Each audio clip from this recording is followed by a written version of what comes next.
Hello, السلام علیکم۔ پھر ایک نئی ویڈیو کے ساتھ آپ لوگ کے درمیان ہوں۔ جیسا کہ اس سے پہلے میں نے ابھی بس آدھا گھنٹہ پہلے ایک ویڈیو پوسٹ کیا ہے، بنت بہادر شاہ، خواجہ حسن نظامی۔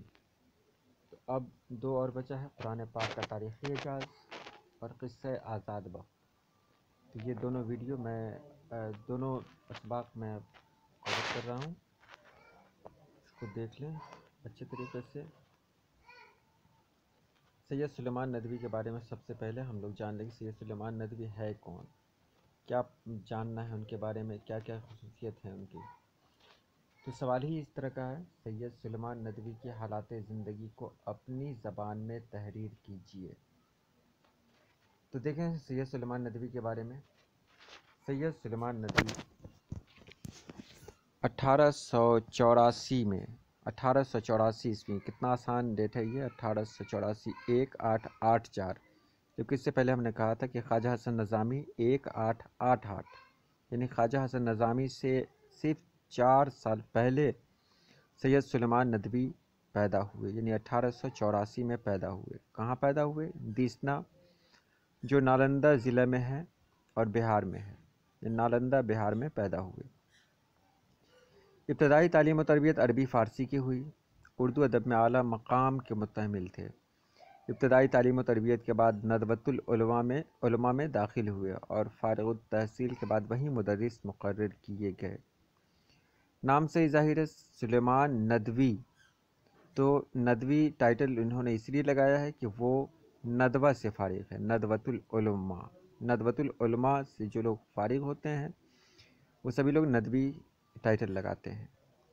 تو یہ وہاں سے فارغ ہوئے اور پھر وہیں مدرس بن گئے۔ شبلی نعمانی کے انتقال کے بعد دارالمصنفین اعظم گڑھ میں چلے آئے اور تصنیف و تالیف میں مشغول ہو گئے۔ علامہ شبلی نعمانی کی ادھوری تصنیف سیرت النبی کو مکمل کیا اور اسلامی موضوعات پر بہت ساری کتابیں لکھیں، بالخصوص عرب ہند کے تعلقات، حیات شبلی، عرض القرآن، سیرت عائشہ، عربوں کی جہاز رانی، خطبات مدارس، حیات مالک، خواتین اسلام کی بہادری اور حیات خیام وغیرہ کتابیں انہوں نے لکھی ہیں۔ آپ کے لکھنے کا طریقہ نہایت آسان تھا، بے ساختہ اور شگفتہ نگاری آپ کی پہچان ہے۔ آپ کی مذہبی تصانیف سے متعلق آپ کو علی گڑھ یونیورسٹی نے اعزازی ڈگری سے نوازا اور ڈاکٹریٹ کی ڈگری عنایت کی۔ تقسیم ہند کے بعد مولانا سید سلیمان ندوی پاکستان چلے گئے۔ تاریخ ادب اردو کے مصنف اعجاز حسین نے سید سلیمان ندوی کے متعلق یہ لکھا ہے، سید سلیمان ندوی اردو کے ایک اچھے مقرر بھی ہیں، لہٰذا عبارت میں کبھی کبھی خطیبانہ انداز پیدا ہو جاتا ہے، جس کی وجہ سے انداز بیان میں برجستگی اور مضمون میں ایک خاص لطف آ جاتا ہے۔ اپنی تحریروں سے قوم و ملک کو قرآن و نمائشی تقلید سے بچانے کے لیے اکثر نہایت پر اثر الفاظ میں لوگوں کو نصیحت کرتے ہیں۔ سید سلیمان ندوی اردو ادب کے ممتاز ادیب ہیں اور ایک خاص طرز کے مالک ہیں۔ حقیقت یہ ہے کہ دنیا ادب میں ایک نمایاں حیثیت سے متعارف ہیں۔ مولانا شبلی نعمانی نے دارالمصنفین اعظم گڑھ کی بنیاد ڈالی تھی اور یہ ادارہ ادبی کارناموں پر ادب میں جانا پہچانا جاتا تھا۔ مولانا شبلی نعمانی کے وصال کے بعد، یعنی ان کے مرنے کے بعد، حقیقی طور پر جانشین کی حیثیت سے ندوی نے ادبی کارناموں کو انجام دیا۔ اردو نثر میں سید سلیمان ندوی کو ایک الگ مقام حاصل ہے۔ عربی و فارسی کے الفاظ اس طرح استعمال کرتے ہیں کہ ناگزیر نہیں معلوم ہوتا، مطلب اتنے آسان الفاظ استعمال کرتے ہیں جو عام فام جانکار لوگ بھی سمجھ سکتے ہوں، یعنی جن کے پاس کم جانکاری ہو وہ بھی سید سلیمان ندوی کی لکھی ہوئی تحریروں کو پڑھ سکتے ہیں اور اسے اچھے ڈھنگ سے سمجھ سکتے ہیں۔ سید سلیمان ندوی کے انداز تحریر میں رنگینی خاص طور پر نمایاں ہے۔ اپنے خیالات و نظریات کو عالمانہ انداز میں بیان کرتے ہیں، جیسے آپ نے پہلے پڑھا کہ وہ ندوۃ العلماء سے فارغ ہیں، تو ان کا انداز بھی عالمانہ ہوتا ہے۔ ان کی طرز تحریر میں سلاست، شگفتگی، شوخی اور ظرافت کا رنگ غالب ہے۔ سلاست معنی آسانی، شگفتگی جو پڑھنے میں اچھا لگے، شوخی یعنی شوخ انداز ظرافت یعنی ہنسی مذاق کا بھی رنگ غالب ہے۔ انداز تحریر میں خطابت کا رنگ بھی جگہ بجگہ غالب نظر آتا ہے۔ خطابت جو ایک لفظ ہے وہ آپ جانتے ہوں گے، جو خطیب ہوتے ہیں وہ خطابت کرتے ہیں، یعنی جو مقرر ہوتے ہیں وہ تقریر کرتے ہیں، اسی سے جڑا ہوا ہے۔ خطیب جو خطابت کرتے ہیں، لوگوں کے درمیان اپنی بات رکھتے ہیں۔ دارالمصنفین کے بنیاد کے بعد آپ نے بڑی خوبی کے ساتھ یہ کام کیا، لیکن طرز تحریر میں توازن و تسلسل میں کوئی فرق نہیں آیا۔ یعنی آپ نے اتنی بڑی ذمہ داری بھی سنبھالی اور پھر بھی یہ لکھتے رہے اور لگاتار لکھتے رہے۔ تمام کے تمام عبارت میں ایسا ربط پیدا کرتے ہیں کہ انفرادی معنویت کا عنصر پیدا ہو جاتا ہے۔ یہ تو ان کی حالات زندگی ہے، اور حالات زندگی کو سمجھانا کوئی ضروری بھی نہیں ہے۔ انہوں نے جو لکھا ہے قرآن پاک کا تاریخی اعجاز، یہ ہم لوگ جانیں اور اس پر دھیان دیں ہم لوگ۔ سید سلیمان ندوی نے ارض القرآن لکھا ہے۔ قرآن پاک کا تاریخی اعجاز ارض القرآن سے ماخوذ ہے۔ دیکھیں، بہت خاص سوال ہے یہ کہ قرآن پاک کا تاریخی اعجاز کہاں سے ماخوذ ہے؟ تو جواب ہو سکتا ہے ارض القرآن سے ماخوذ ہے۔ اللہ پاک نے انسانوں کو ہدایت دینے کے لیے دنیا کے ہر گوشے میں پیغمبر بھیجا، اور ہر پیغمبر نے انسانوں کی ہدایت کے لیے اصول حق کو پیش کیا اور معجزات کو بھی روبرو کیا۔ اللہ تعالیٰ نے برگزیدہ بندہ کے ذریعے انسانوں کو راہ راست پر لانے کے لیے کتابیں اور صحیفے نازل کیں۔ چنانچہ حضرت داؤد علیہ السلام کو زبور دیا، حضرت موسیٰ علیہ السلام کو توریت دے کر بھیجا، حضرت عیسیٰ علیہ السلام کو انجیل مقدس عطا کیا، اور ہمارے نبی صلی اللہ علیہ وسلم کے سینے مبارک پر قرآن نازل فرمایا۔ ہر امت نے اپنی کتاب کی شکل بدل دی، لیکن قرآن پاک کا یہ اعجاز ہے کہ خود اللہ تعالیٰ اس کی حفاظت کرتا ہے، اور یہ کتاب محسن انسانیت صلی اللہ علیہ وسلم نے جس طرح مسلمانوں کو دیا ہے، مسلمان اپنے سینے میں اس کو محفوظ کرتا ہوا چلا آ رہا ہے۔ اس دنیا میں جتنے بھی پیغمبر تبلیغ حق کے لیے آئے، سب نے معجزات کو پیش کیا، لیکن ہمارے نبی پاک صلی اللہ علیہ وسلم نے غار حرا سے نکل کر وحدانیت کی تعلیم دی۔ اسے ایک بار اور سمجھ لیں۔ قرآن پاک کا تاریخی اعجاز، اللہ پاک نے انسانوں کی ہدایت کے لیے، یعنی انسانوں کو صحیح راستے پر لانے کے لیے بہت سارے انبیاء کرام بھیجے، بہت سارے نبی بھیجے۔ ہر نبی اپنی اپنی امت کو سمجھاتے رہے، ان کے درمیان اللہ کا پیغام پھیلاتے رہے، اور اللہ پاک نے کیا کیا کہ سب نبی کو کتابیں بھی دیں۔ یعنی کون سی کتاب؟ یعنی ان کو کتابیں جو کہتے ہیں، جو آسمانی کتابیں ہوتی ہیں، ہر نبی کے ساتھ کوئی نہ کوئی کتاب ہے۔ جیسے داؤد علیہ السلام کو زبور، موسیٰ علیہ السلام کو توریت، عیسیٰ علیہ السلام کو انجیل، اور نبی پاک صلی اللہ علیہ وسلم کو قرآن۔ کتابیں کیوں اللہ نازل کرتا ہے؟ وہ اس لیے نازل کرتا ہے کہ جو قوانین ہوتے ہیں وہ سب تو کتابوں میں ہوتے ہیں، اور انسان کو انہی کتابوں کے مطابق اپنی زندگی گزارنی ہوتی ہے۔ اس لیے ہر نبی کے پاس کوئی نہ کوئی کتاب موجود ہے، صحیفہ موجود ہے۔ یہ سب وہی ہوتی ہے۔ آسمانی کتاب کس کو کہتے ہیں؟ ظاہر سی بات ہے، اللہ پاک کچھ لکھ کے تو نہیں بھیجتا ہے، وہ دلوں میں اتارتا ہے، جسے جو بھی نبی ہیں وہ لوگوں کے درمیان رکھتے ہیں اور لوگ اس کو نوٹ کرتے رہتے ہیں، وہی آسمانی کتاب کہلاتی ہے۔ آگے دیکھیں، آگے کیا ہے۔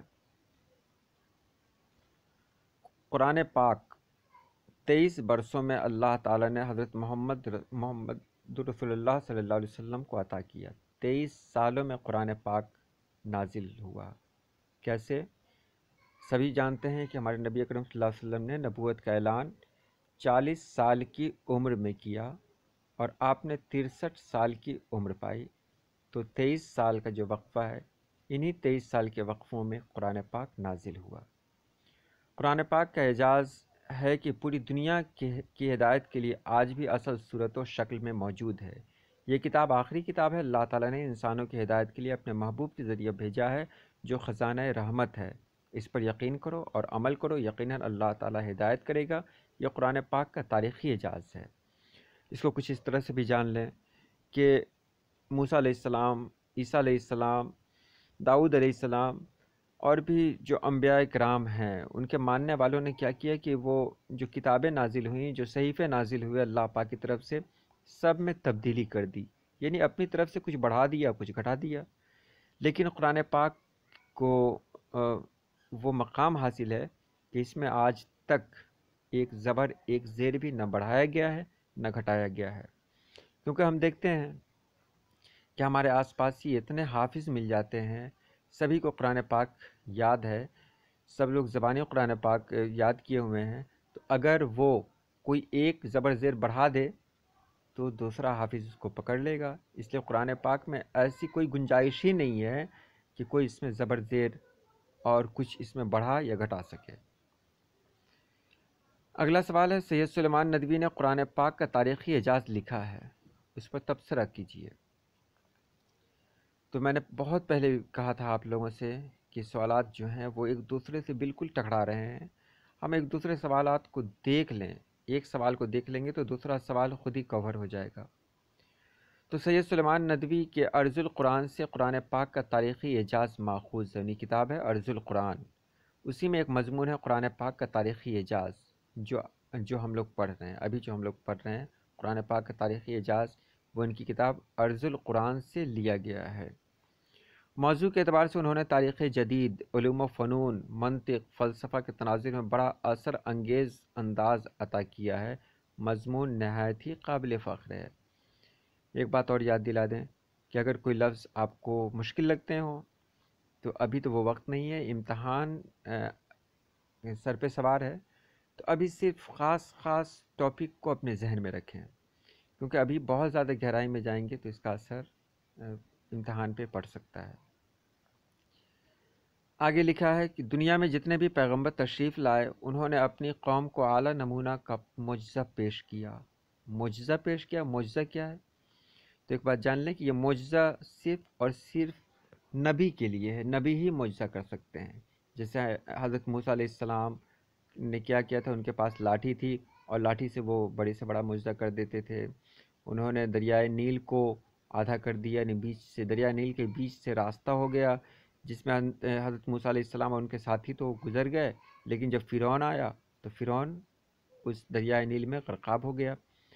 تو اسی طرح ہمارے نبی پاک صلی اللہ علیہ وسلم نے بھی بہت سارے معجزے کیے ہیں، جیسے چاند کو 2 ٹکڑوں میں کر دیا۔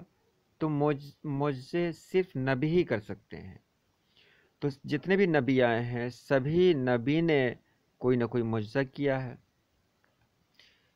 تو دنیا میں جتنے بھی پیغمبر تشریف لائے انہوں نے اپنے قوم کو اعلیٰ نمونہ کا معجزہ پیش کیا۔ اب یہ معجزہ کا مطلب ظاہری معجزہ نہیں ہے، اعلیٰ نمونہ کا معجزہ پیش کیا، یعنی اپنے قول و فعل کے ذریعہ انہوں نے ایسا کام کیا جو اس سے پہلے کسی اور نے نہ کیا ہو، یہی ایک معجزہ ہے۔ حق و باطل کو 2 نظریوں پر محمول کیا، یعنی حق اور باطل کو 2 الگ الگ حصوں میں بانٹ دیا۔ موسیٰ علیہ السلام نے فرعون کے مقابل نیک راستہ بتایا اور معجزات دکھائے۔ موسیٰ علیہ السلام نے پیغام دیا کہ فرعون جو راستہ چن رہا ہے وہ غلط ہے، اور اللہ پاک کا بتایا ہوا راستہ جو ہے وہ میں تم کو بتا رہا ہوں، تم اس راستے کو اپناؤ۔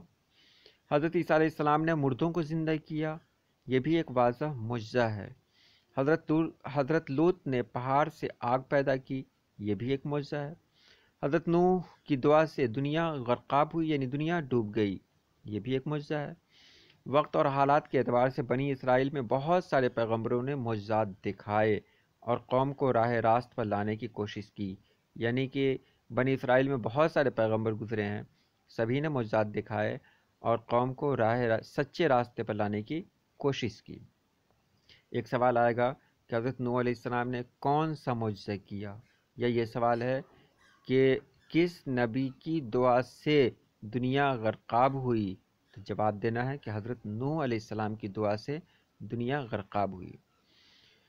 وقت اور حالات کے اعتبار سے بنی اسرائیل میں بہت سارے پیغمبروں نے معجزات دکھائے اور قوم کو راہ راست پر لانے کی کوشش کی۔ قوم نے توریت کو مسخ کر دیا، توریت جو کتاب ہے اس کو بگاڑ دیا اور اپنے خیال کے اعتبار سے توریت لکھ ڈالا۔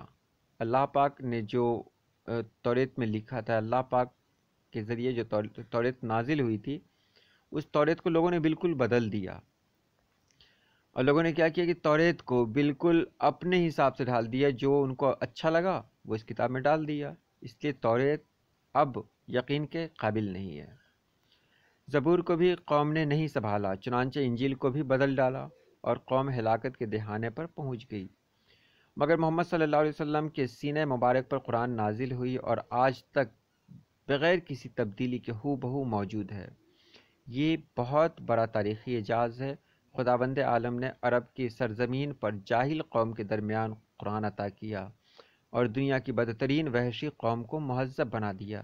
ہم جانتے ہیں کہ عرب کی جو قوم تھی وہ دنیا کی بدترین وحشی قوم تھی۔ وہاں جو قبیلے کے جھگڑے ہوا کرتے تھے وہ پشتوں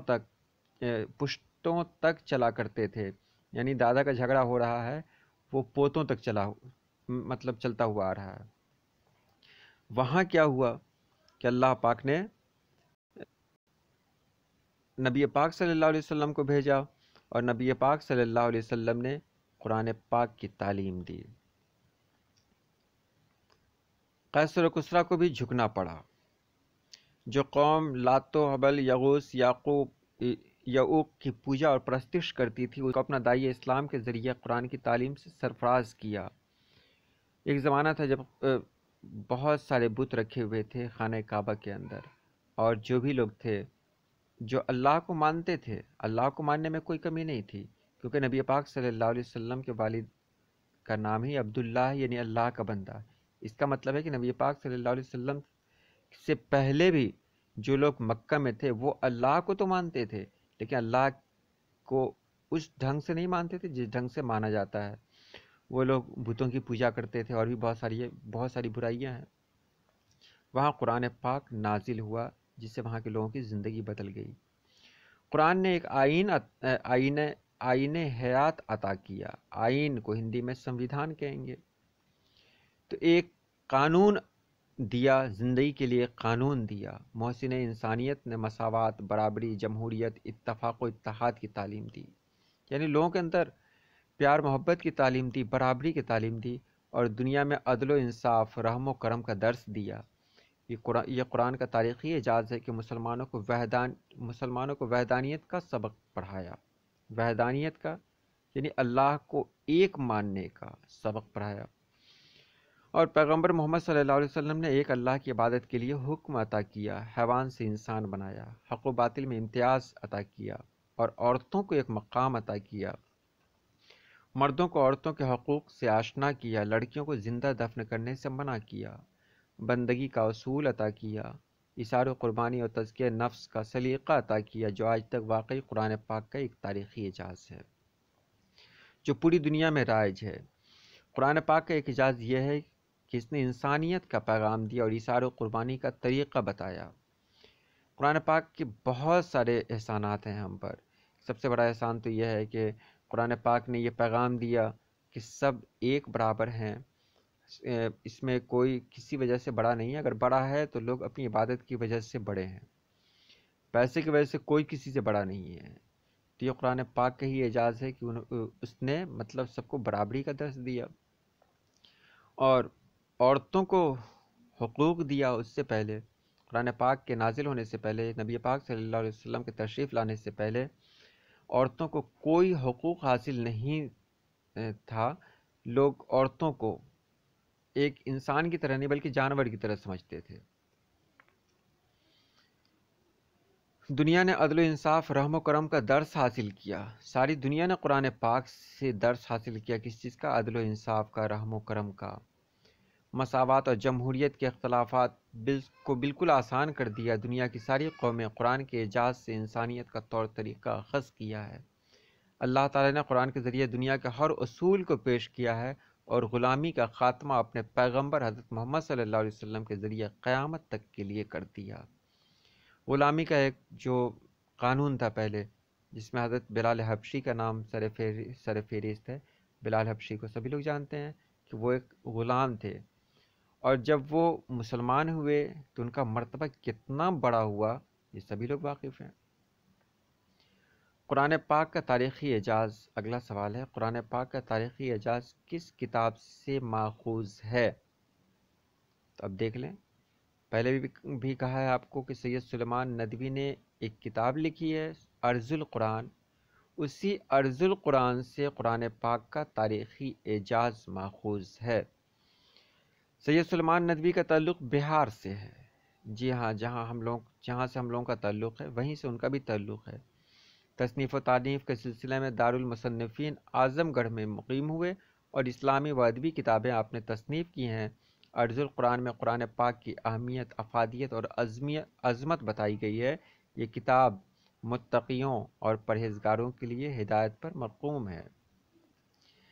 علامہ شبلی نعمانی بہار میں پیدا تو ہوئے، لیکن تعلیم بھی انہوں نے اتر پردیش میں پائی۔ ندوۃ العلماء اتر پردیش میں ہے، اور اس کے بعد دارالمصنفین اعظم گڑھ سے جڑے۔ اعظم گڑھ بھی اتر پردیش میں ہی ہے، یعنی وہ بہار میں پیدا ہوئے اور انہوں نے ادب کی خدمت کی، وہ اتر پردیش میں کی۔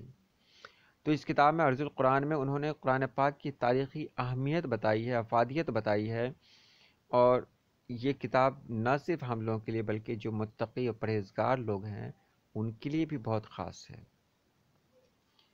دنیا کے ہر پیغمبر نے اپنی اپنی قوم کو کیا معجزہ دکھایا؟ اگلا سوال ہے، ہر پیغمبر نے اپنی اپنی قوم کو جو معجزہ دکھایا ہے، تو قرآن پاک کا تاریخی اعجاز میں سید سلیمان ندوی لکھتے ہیں کہ دنیا کے ہر پیغمبر نے اپنی اپنی قوم کو کوئی نہ کوئی معجزہ دکھایا ہے۔ جیسے حضرت نوح علیہ السلام کی بد دعا سے ان کی قوم غرقاب ہو گئی، شعیب علیہ السلام اور حضرت لوط علیہ السلام کی بد دعا سے پہاڑ سے آگ برسائی گئی، موسیٰ علیہ السلام کی قوم کے لیے دریائے نیل خشک ہوا اور فرعون کی مٹی خراب ہو گئی، فرعون اس میں ڈوب گیا۔ حضرت عیسیٰ علیہ السلام نے اندھوں کو آنکھ دیا، کوڑھیوں کو چنگا کیا اور اللہ کے حکم سے مردوں کو زندہ کیا۔ یہ بہت سارے انبیاء کرام ہیں جن کے معجزات آپ نے دیکھے، بھی پڑھے، اس کو یاد کر لیں گے۔ یہ بہت خاص سوال ہے۔ اگلا سوال ہے، آسمانی کتابوں میں قرآن پاک کا تاریخی اعجاز کیا ہے؟ تو ہم نے دیکھا ہے کہ آسمانی بہت ساری کتابیں ہیں، توریت، زبور، انجیل اور اپنا قرآن پاک۔ تو حضرت محمد صلی اللہ علیہ وسلم کے سینہ مبارک پر بنی سعد کی زبان میں اللہ نے قرآن نازل فرمائی۔ قرآن پاک کا تاریخی اعجاز یہ ہے کہ سب سے پہلے ہمارے نبی پاک صلی اللہ علیہ وسلم نے قرآن کی تعلیم دی۔ آسمانی کتابوں میں زبور، توریت، انجیل اور صحیفہ ابراہیم اللہ نے نازل فرمائی، لیکن قوموں نے اپنی کتابوں کو مسخ کر دیا اور بدل دیا۔ یہ جو کتابیں ہیں زبور، توریت، انجیل اور صحیفہ ابراہیم، یہ کتابیں لوگوں نے کیا کیا؟ ان کی قوموں نے مطلب اس کو بدل دیا، اپنی مرضی کے مطابق اس کے اندر بہت کچھ نیا جوڑ دیا، جو چیز اچھی نہیں لگی اس کو ہٹا دیا۔ مگر قرآن پاک کا تاریخی اعجاز یہ ہے کہ اس کی حفاظت کا ذمہ خود اللہ پاک نے لیا ہے۔ تو آج 1400 سال گزر چکے ہیں، لیکن آج بھی قرآن پاک میں کسی طرح کی کوئی کمی نہیں ہوئی ہے، نہ کوئی زیادتی ہوئی ہے، یعنی کہ قرآن پاک میں کسی طرح کی کوئی تبدیلی نہیں ہوئی ہے۔ یہی قرآن پاک کا تاریخی اعجاز ہے۔ اگلا سوال ہے، قرآن پاک نے عرب کی جاہل قوم کو کیا دیا؟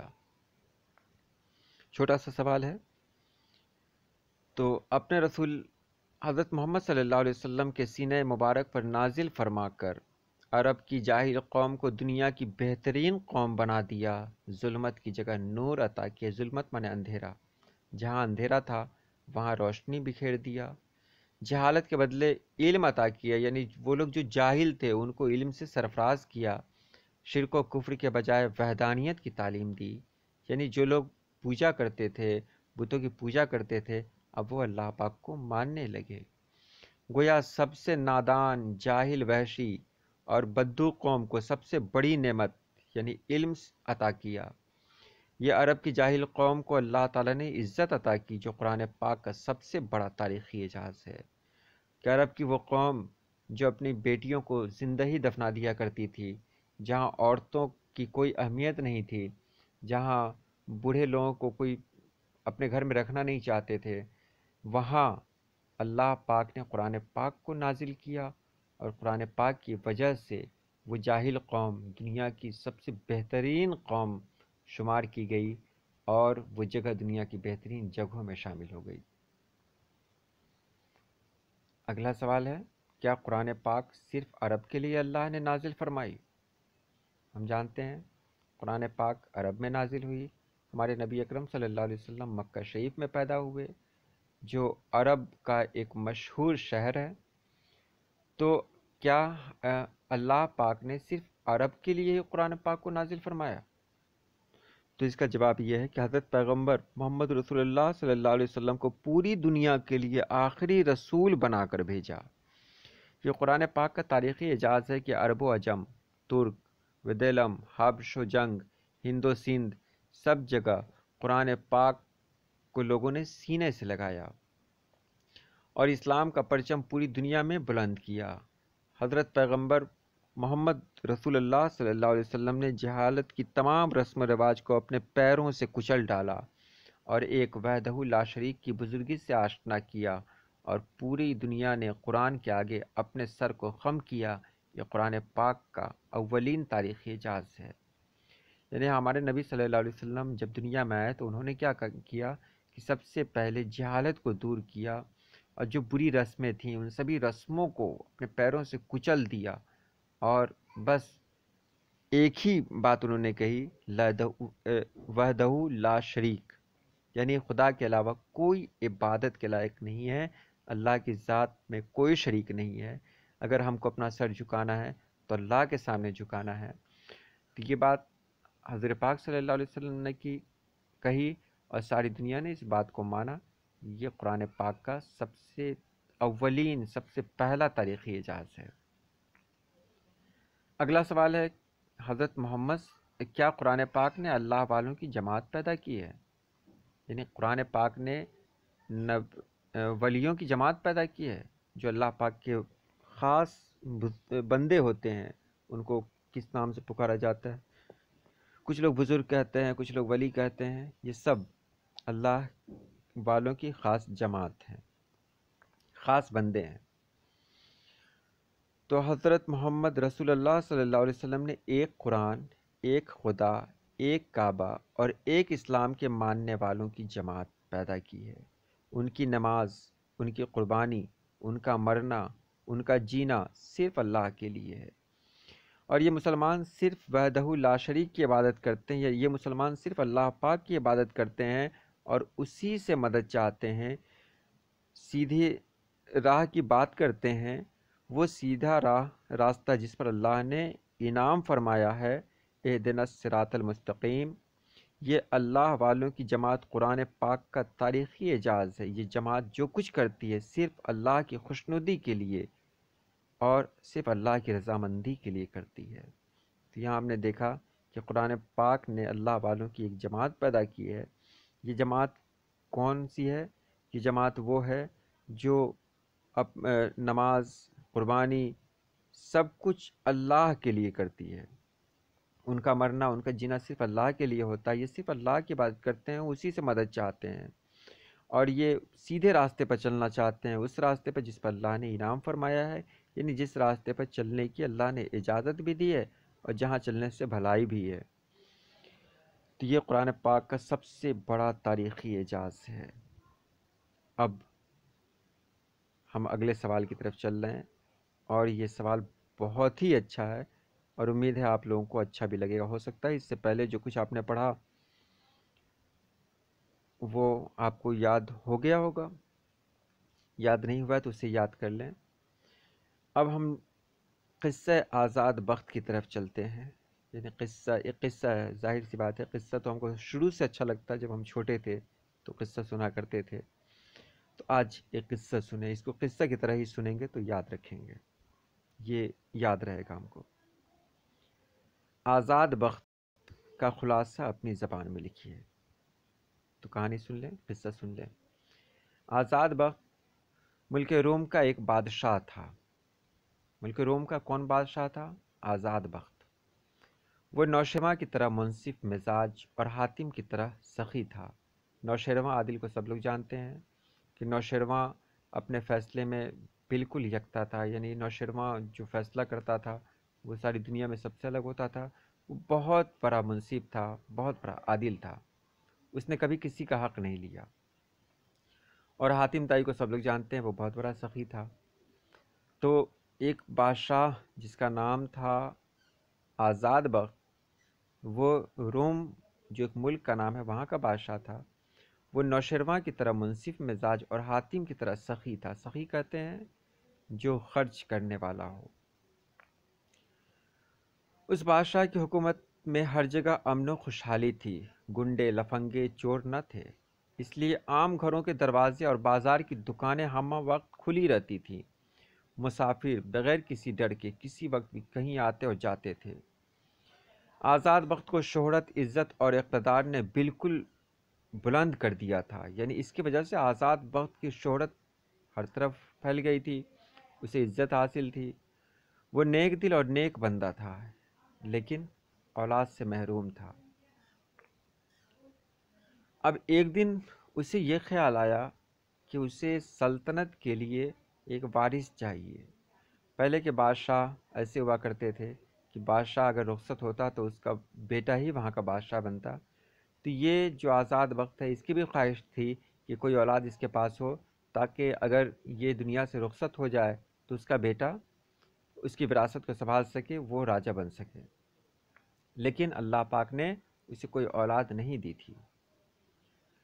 تو ایک دن اس نے کیا کیا، گوشہ نشینی اختیار کر لی، یعنی سب سے الگ کہیں چھپ کر بیٹھ گیا اور خدا کی عبادت میں مشغول ہو گیا۔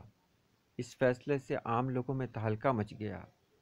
جو لوگ برے تھے وہ سبھی لوگ باغی اور سرکش بن گئے۔ جو لوگ برے تھے ان کو موقع مل گیا کہ چلو بادشاہ تو ہے نہیں، اس لیے ہم کو جو کرنا ہے کر لیں، تو برے لوگ بھی سامنے آ گئے۔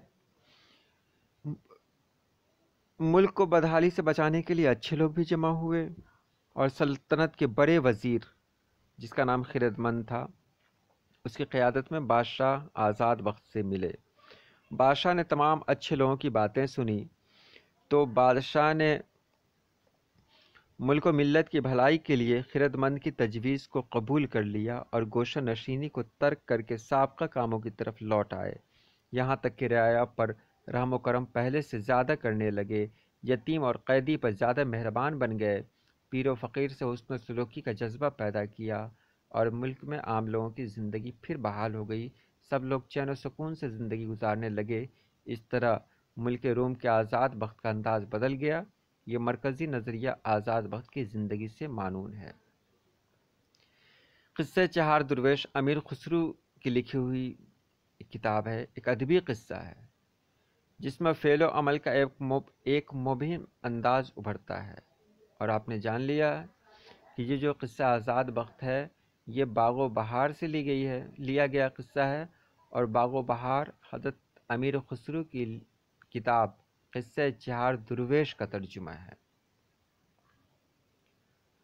اب امیر خسرو نے آزاد بخت کا قصہ انسانیت، شرافت اور ایثار و قربانی پر مختص کیا ہے، جس میں فعل و عمل کو دو حالتوں پر محمول کیا ہے۔ آزاد بخت ایک نہایت ایماندار انسان تھا جو خدا پرست اور خیر پسند بھی تھا۔ اس کو سیدھے سیدھے ہم اس طرح سے دیکھ سکتے ہیں کہ ملک روم کا ایک بادشاہ تھا جس کا نام تھا آزاد بخت۔ وہ بہت ہی اچھا بادشاہ تھا، اور اس کی رعایا جو تھی، اس کی پرجا ہندی میں کہتے ہیں، اس کی رعایا بہت ہی خوشحال تھی۔ وہ راجہ بہت ہی اچھا تھا، نیک تھا، اللہ کو یاد کرنے والا تھا، لیکن وہ چاہتا تھا کہ اس دنیا سے جانے کے بعد کوئی اس کا وارث بنے، کوئی ایسا ہو جو اس کی وراثت کو سنبھالے، جو اگلا راجہ بنے۔ لیکن اللہ پاک نے اس کو اولاد کی نعمت سے محروم رکھا تھا، تو وہ اداس ہو گیا ایک دن، اور گوشہ نشینی اختیار کر لی اس نے۔ تو اس کی خبر جب لوگوں میں پہنچی تو جو برے لوگ تھے ان کو موقع مل گیا، وہ لوگ سامنے آئے، اور پھر ملک میں ایک ملک کی فضا خراب ہونے لگی۔ تو اچھے لوگ تھے وہ وہاں کے وزیر خیرتمند کی قیادت میں، یعنی خیرتمند کے ساتھ بادشاہ کے پاس پہنچے اور بادشاہ سے کہا کہ نیک کام یہ ہے، آپ کے ذمہ جو کام لگایا گیا ہے اس کام کو آپ کریں، کیونکہ آپ کی یہ ذمہ داری ہے، یہ فرض ہے۔ اگر آپ اس کام کو کرتے ہیں تو اللہ پاک خوش ہوگا اور اللہ پاک آپ کی دعاؤں کو قبول کرے گا۔ بادشاہ کو یہ بات سمجھ میں آئی، اس نے کیا کیا، پھر پہلے سے زیادہ بہتر ڈھنگ سے اس نے بادشاہت کرنی شروع کر دی۔ اب آگے دیکھ رہے ہیں قصہ آزاد وقت کا مرکزی خیال کیا ہے۔ میر امن دہلوی کی مشہور باغ و بہار 200 برسوں کے بعد بھی آج بھی اسی حیثیت میں ہمارے سامنے ہے جو ایک سند کی حیثیت سے ہے۔ باغ و بہار میں جو قصے بیان کیے گئے ہیں وہ سارے قصے نہایت ہی سبق آموز ہیں۔ عبارت نہایت دلکش ہے۔ دبستان دہلوی و دبستان لکھنؤ کی شیرینی موجود ہے۔ ہم کبھی بولیں گے دبستان دہلوی کیا ہے، دبستان لکھنؤ کیا ہے۔ آگے دیکھتے ہیں قصہ آزاد وقت کا انداز صالح کل پر مبنی ہے۔ انسانیت، شرافت، خدمت خلق، اثار و قربانی کا انوکھا جذبہ ہے۔ بادشاہ وقت نہایت منصف اور رحم دل تھا۔ عوام اس کے حسن انتظام سے خوش تھی۔ آزاد وقت کی تمام کوشش ایک چشم و چراغ کے لیے تھی، یعنی ایک اولاد کے لیے تھی۔ اس کی خواہش تھی کہ ہم اپنی سلطنت کو اپنا وارث دیں، لیکن درویشوں کے کلام سے آزاد وقت مطمئن ہو گیا۔ جو اپنے عہد کے کامل ترین بزرگ تھے، ان کی باتیں آزاد وقت کے لیے نہایت کارآمد ثابت ہوئیں۔ اس طرح آزاد وقت حسن کلام سے محظوظ ہوا اور شاہی اقتدار کی طرف واپس آیا۔ کہا گیا کہ درویشوں کی ایک جماعت ان سے ملی تھی، جو خرد مند کے ساتھ، جو وزیر کے ساتھ ان کے پاس آئے تھے وہ لوگ، اور کہا تھا کہ دیکھیے آپ کو جو ذمہ داری دی گئی ہے وہ ذمہ داری یہ ہے کہ اپنی رعایا کے ساتھ حسن سلوک کریں۔ اگر آپ اس طرح گوشہ نشینی اختیار کر لیں گے تو برے لوگ اس ملک پر حاوی ہو جائیں گے، جس سے رعایا کے بیچ بدامنی پھیلے گی، رعایا پریشان ہوگی، تو اللہ کو یہ بات بری لگے گی۔ بادشاہ کو یہ بات بہت پسند آئی۔ اس نے کیا کیا کہ پھر دوبارہ اپنے ملک کو سنبھالا اور اس نے پہلے سے بہتر طریقے سے کام کرنا شروع کر دیا۔ آخری سوال ہے اس کا، بادشاہ آزاد وقت کو کس چیز نے گوشہ نشینی پر مجبور کر دیا؟ آخری سوال نہیں، آخری سے پہلے کا ایک سوال ہے۔ تو ایک دن آزاد بخش شیش محل میں عبادت خداوندی میں مشغول تھا۔ مراقبہ و مشاہدہ کے بعد آئینے کی طرف اس کی نظر پڑی، یعنی وہ عبادت خداوندی میں مشغول تھا۔ عبادت کرنے کے بعد جب ادھر ادھر اس کی نظر پڑی تو سامنے ایک آئینہ تھا۔ آئینہ پر جب ان کی نظر پڑی تو دیکھا کہ ان کی مونچھوں میں ایک بال ہے جو سفید ہے۔ مونچھوں میں ایک بال ہے جو سفید ہے۔ بادشاہ اسے دیکھ کر آبدیدہ ہو گیا، یعنی اس کی آنکھیں بھر آئیں، اور اسے خیال آیا کہ اب تو میں بوڑھا ہو چکا ہوں، اب اگر بیٹا پیدا نہ ہوا تو میرا جانشین کون ہوگا، میرے بعد اس ملک کا راجہ کون ہوگا۔ اسی فکر میں اس کا دل اداس تھا۔ اس نے ایک مکان میں مصلی بچھا کر عبادت میں اداس تھا، اس لیے وہ مکان کے ایک کونے میں چلا گیا اور وہیں سب سے الگ تھلگ بیٹھ کر عبادت کرنے میں مصروف ہو گیا۔ یعنی کہ وہ عام لوگوں سے بالکل الگ ہو گیا، کسی کو اس سے ملنے کی اجازت نہیں تھی۔ تو اس کا اثر اس کے ملک میں پڑا کہ ملک میں بدامنی پھیل گئی۔ اس طرح کئی دن آزاد وقت کو گزر گئے، یہاں تک کہ روز بروز روزہ رکھا، یعنی ہر دن وہ روزہ رکھتا تھا اور افطار ایک چھہارے سے کرتا تھا اور چند ہی گھونٹ پانی پیتا تھا۔ یہ بات جب ملک میں گئی کہ بادشاہ نے سب سے الگ تھلگ ایک جگہ پر عبادت کرنی شروع کر دی ہے، یعنی وہ سب سے الگ تھلگ ہو گیا ہے، اب اسے ملک سے کوئی مطلب نہیں ہے، تو برے لوگ سامنے آئے اور ملک کی فضا خراب ہونے لگی۔ آخری سوال اب ہے، آزاد وقت موٹے موٹے کپڑے پہن کر کس طرف نکلا؟ تو آزاد وقت ایک روز رات کی خاموشی میں موٹے موٹے کپڑے پہن کر روپے اور اشرفی لے کر قلعہ سے میدان کی راہ لی۔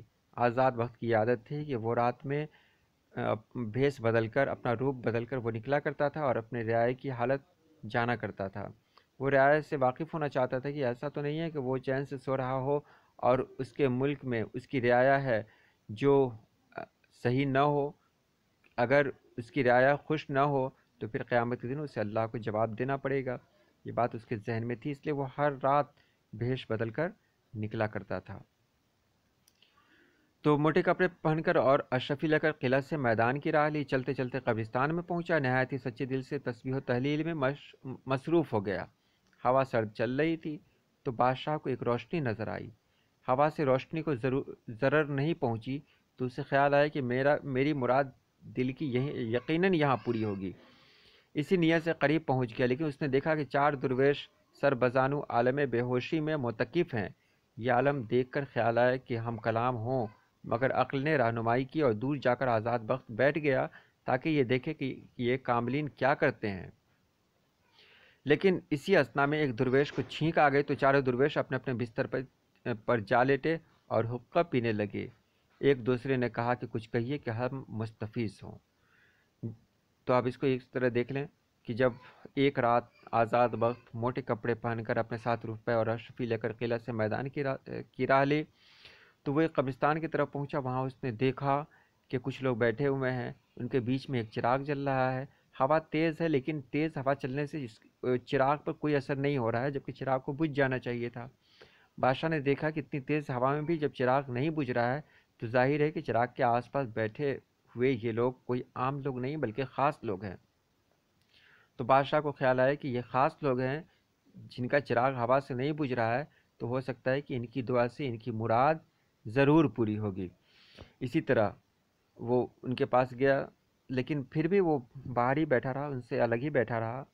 اسی بیچ اس میں ایک درویش کو چھینک آ گئی۔ جہاں چھینک آئی تو ان سب لوگوں کا جو چار درویش تھے ان کا دھیان ٹوٹا اور سب وہاں سے الگ الگ ہو گئے اور حقہ پینے لگے۔ تب بادشاہ ان سے جا کر ملا۔ آگے دیکھیں۔